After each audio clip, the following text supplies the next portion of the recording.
सदा विमुक्तिसाधकं कलाधरावतंसकं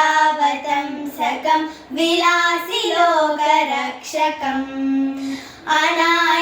अनायकैकनायकं विनाशिदेवदैत्यकं नताशुभाशुनाशकं नमामि तं विनायकम्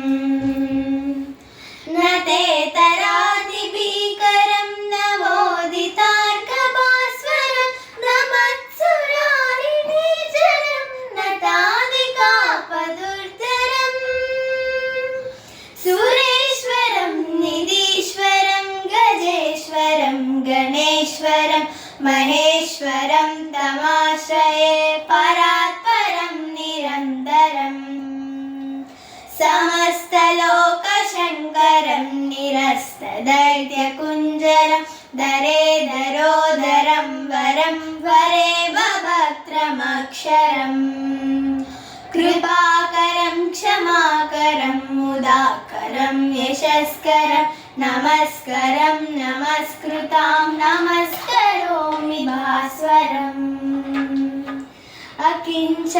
अकिञ्चनातिमार्जनं चिरन्तनोक्तिभाजनं पुरारिपूर्वनन्दनं सुरारिगर्वचर्वणम् प्रपञ्चनाशभीषणं धनञ्जयादिभूषणं कपोलदानवारणं भजे पुराणवारणम्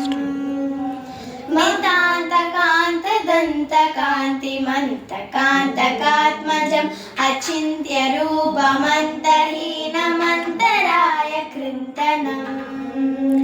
हृदन्तये निरन्तरं वसन्तमेव योगिना तमेकदन्तमेव तं विचिन्तयामि सन्ततम् जय गणेश जय गणेश जय गणेश पाहि मां